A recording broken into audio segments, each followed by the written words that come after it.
Welcome back to Eliances Heroes, where heroes in business align. To be part of our super community and find out more about Eliances, visit www.Eliances.com. Now, back to our super host, David Kogan, founder of Eliances. Oh, now I can't stop thinking about food since we just had Matt Surma from the owner-operator of Rosati's Pizza. You can reach him at Rosati's AZ. Later on in the show, we're going to have the latest and greatest, newest Harlem Globetrotter. That's right, J. Stretch Middleton. And we'll be ending the show with Dr. Gilda Carl. She is the relationship expert, so just check it out and continue to stay tuned. And thank you, too, for the feedback we continue to get from having the founder of North Face on. You can listen to all past episodes at Eliances.com. That's Eliances.com, the only place where entrepreneurs align. Now, who among us would walk 1,000 miles for a cause we believe in? Well, I could bet our next hero would, and probably certainly came close, because you see, she is the former Chief Marketing Officer of Susan G. Koman for the Cure, and also National Director of Marketing for the American Heart Association. Two huge recognized household names. Katrina McGhee, who could be reached at lovingonme.com, or of course we'll have it on our website. So Katrina, in your extensive experience, really, what drives the nonprofit world? Is it the passion or is it the money? It is definitely the mission. It is that cause that we all rally around and want to find a solution to. It is the thing that resonates with us on the inside and says, I want to make a difference. That's really what drives people to be a part of a movement that affects change. How do you feel, though, about, you've led the drive for such large nonprofits that almost everybody would recognize? Well, I consider it a great privilege to have dedicated well over 2 decades of my life to causes that are important and relevant. And, one of the things that I've learned is when we band together in passionate purpose, there's nothing we can't do. I have seen women walk together in Israel that were both Palestinian and Jewish. I've seen women walk in Cairo and we lit the pyramids pink. And I've seen women here in America who have come out to share their stories and empower others. And I think that's the beauty of this work, is that we all have something that we can contribute that leads to making a difference. What drove you, though, to get involved in nonprofits? I feel it really takes a very unique, a very special person to have to want and to be able to do that and to have been so successful as you. Well, it's really kind of funny. I started out in accounting, which had nothing to do with cause work, but at that place, we were working on cystic fibrosis, and I decided to be a floor leader for that. And that was really my first introduction to rallying people around the cause. But I hated accounting, so I went back to school and got a master's in marketing. And when I left, I went into sports marketing. And there again, I was working for Emmitt Smith. It was back-to-back Super Bowl wins, and he wanted to do something in the community. And so I kept finding myself being pulled back to this area where I could marry my love of marketing with my love of making a difference. And so I finally landed at the American Heart Association, and that's when it really just all came together for me. It wasn't so much that I was originally driven by this driving force to want to address women's issues or heart disease, but more so that I loved marketing, I loved making a difference, and working on causes gave me a way to align those two passions. Now, you mentioned quite a few times about love.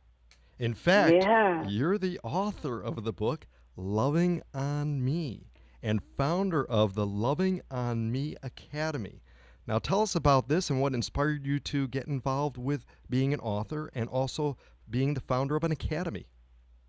Yes, I've kind of gone in and out of entrepreneurship my whole career. As a matter of fact, I'm on my 19th and 20th business because I've always gone in, worked somewhere for 6 years or so, and then left and done my own thing and built businesses and then gone and learned some more, et cetera. But all throughout my journey, it's been about empowering women and helping them take charge of their health and eventually take charge of their lives. So when I left Susan G. Komen the last time, I knew that this was, kind of my final stand. I wanted to start a consulting company I was going to keep.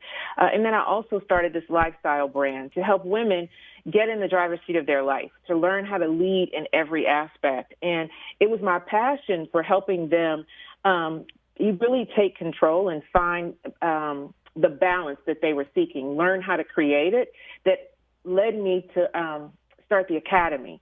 I wanted to provide practical tools and resources in a way that women could, by step, create the balance they seek. Absolutely amazing. And you're listening to me, David Kogan, host of the Eliances Hero Show, the only place where entrepreneurs align. That's right. You can go to Eliances.com. That's Eliances.com.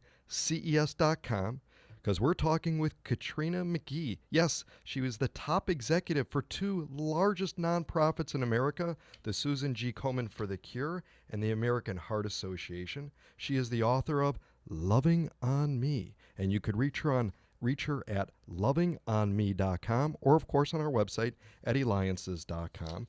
And you talked about doing 19 now on your 20th business. I mean, that's more businesses than most people. That's 10 times more businesses than most people even do in a lifetime. How do you know, though, at what point to be able to transition where you are learning more and then taking that next step? Well, it's kind of funny. Some of the businesses were really small. Some of them were multi-level marketing. They weren't anything I started from the ground up. And then sometimes they were trying things based on what I had learned. So when I left the sports marketing company, I founded what was Athletic Appearances. I saw this place in the market where mid-level superstars were not being represented to businesses as strategic partners. And so I got a few clients in the Dallas area and started marketing them to Dallas-based businesses. And it was wonderfully successful, but not anything I wanted to do for life. One of the things I tell people about entrepreneurship is quit waiting for just the right thing. Get started with the thing that's in front of you, the opportunity that you see in the marketplace, because some of us get so stuck wanting that grand, big idea that it's like my ultimate purpose in life. But every business that I have started has been successful in teaching me how to build the next one. And so I think, for me, entrepreneurship is a journey. And it evolved over time. I have loved everything that I've done, from having my own online retail business that sold African-American collectibles and home decor to a real estate business where I learned about investing. They've all been part of preparing me for where I am right now. I love the idea of just getting started now, because you're right. Many people they're scared. Right? They're scared. So what advice do you have for them? Because they're scared, they're not sure, they may be in a job right now, they don't know what to do. Well, a couple of things. First, I would say be unafraid to start something on the side. I mean, some really successful businesses were started while people still had a full-time job. That is a practical approach to it. I would also say for people who want to jump in feet first, be unafraid to do that. Some of my businesses were started in a straight-out recession. I think we just have to, when it hits us, when we see the opportunity, be willing to seize it. Because, the thing of it is, everything is not going to be fully baked when you get it. Sometimes we get the raw ingredients. We just get 2 or 3 things. And so we can't plan the whole journey out. We really just have to be willing to step out on faith and go step by step, responding to the circumstances and choices that are before us. We have many parents that listen to our show, and they all want their children to grow up, be successful in that. What secrets, though, would you share to help to guide them in regards to maybe getting more involved within nonprofits? Where do they even start?